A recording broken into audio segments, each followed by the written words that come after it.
Huwag matakot, manalig kay Jesus. Ako po si Father Fiel Pareha at ito po ang ating segment, ang Daily Devotion, na kung saan tayo po ay magdarasal, magbabasa at magdidilay kasama ng salita ng Diyos sa buong taon. Manalangin tayo. Sa ngalan ng Ama, ng Anak at ng Espiritu Santo. Amen. Halina, banal na Espiritu, liwanagan mo ang aming puso at isip, nang maunawaan at may sa buhay namin ng iyong salita. Amen. Our Bible passage for today is from the Gospel of St. John chapter 14, verses 1 to 6, and I read it for you. Do not let your hearts be troubled. Believe in God, believe also in me. In my Father's house there are many dwelling places. If it were not so, would I have told you that I go to prepare a place for you?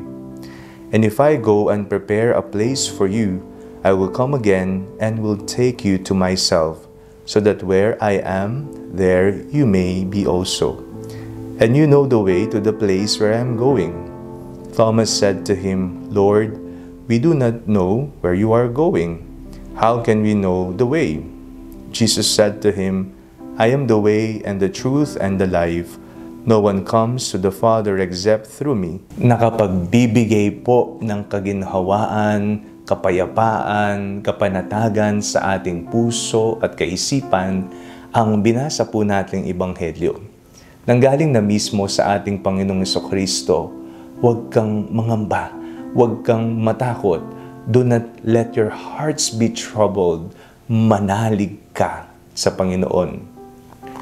Ang ating po bang pananalig sa Diyos ay kasing lalim ng dagat, kasing tayog ng mga matatayog na puno, o ang pananampalataya po ba natin ay agad bumibigay, sumusuko kaagad, nagagalit agad?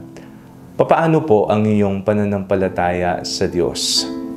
Atin pong binibigyang pansin ang ating pananampalataya sapagkat ito po ay nangungusap sa atin kung gaano na ba kalalim ang ating relasyon sa Diyos. Sa gitna man ng pagsubok o tagumpay, tayo po ba ay nananatiling nakakakilala sa Kanya at nakakapit sa Kanya? Aalis ang Panginoon, nagbibigay habilin sa Ebanghelyo, babalik sa Ama. Paghahanda tayo ng mga silid doon, isasama tayo ni Jesus. Di ho ba, mapagmahal talaga ang Panginoon sapagkat babalik na lamang siya sa Ama, tayo pa rin ang nasa puso't isipan niya. Ganun kalalim din ang pananalig ng Diyos sa atin na maisasama tayo sa kalangitan. Pero nasa sa atin na lamang po niyan, magkakatalo-talo kung papaano natin ipapahayag at isasabuhay ang ating pananampalataya. Pero ngayon, lagi nating tatandaan, huwag tayong matakot at mangamba. Mahal tayo ng Diyos. Manalangin tayo. Panginoong Jesucristo, sa mga panahon na kami po ay takot na takot, pagkalooban niyo po kami ng kapayapaan sa aming mga puso. Amen. Sa ngalan ng Ama, ng Anak at ng Espiritu Santo. Amen.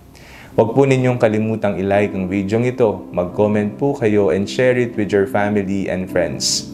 Ang panalangin bago matulog ay may sariling Facebook page na po. Huwag niyo pong kakalimutang mag-like at mag-follow dito, and do not forget to subscribe to our YouTube channel.